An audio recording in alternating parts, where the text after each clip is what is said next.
Dear colleagues, excellencies, before we conclude this session of the general debate, I would like to tell you that one delegation has requested to exercise the right of reply.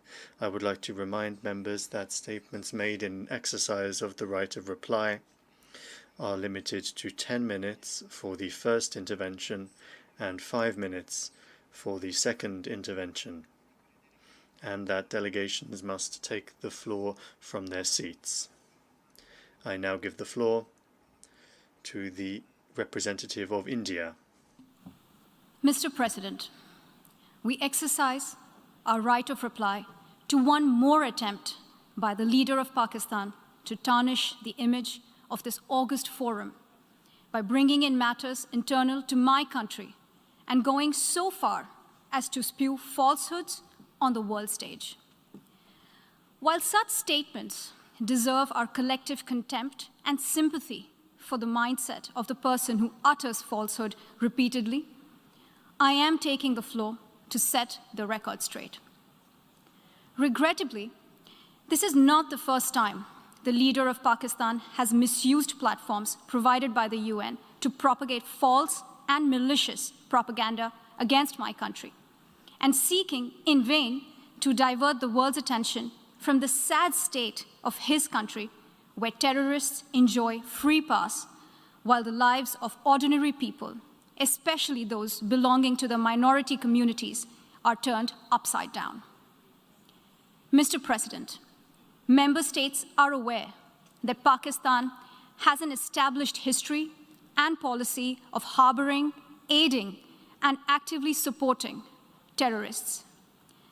This is a country which has been globally recognized as one openly supporting, training, financing, and arming terrorists as a matter of state policy. It holds the ignoble record of hosting the largest number of terrorists proscribed by the UN Security Council. Mr. President, we marked the solemn occasion of the 20th anniversary of the 9/11 terror attacks just a few days back.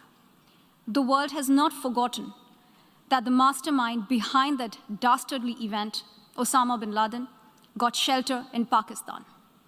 Pakistan leadership continues to glorify him as a martyr. Regrettably, even today, we heard the leader of Pakistan trying to justify acts of terror.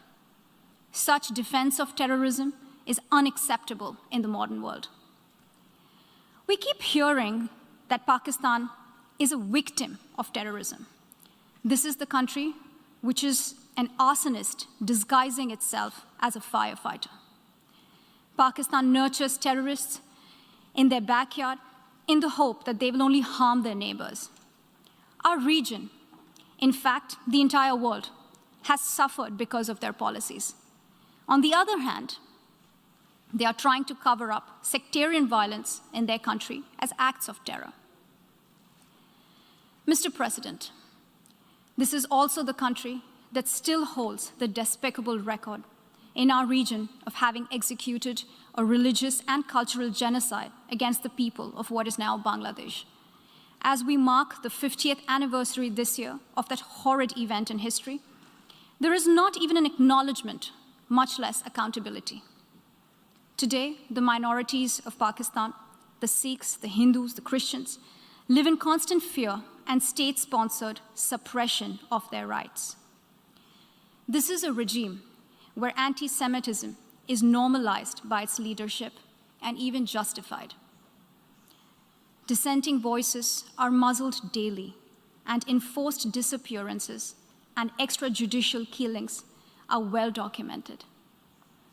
Mr. President, unlike Pakistan, India is a pluralistic democracy with a substantial population of minorities who have gone on to hold highest offices in the country, including as President, Prime Minister, Chief Justices, and Chiefs of Army Staff.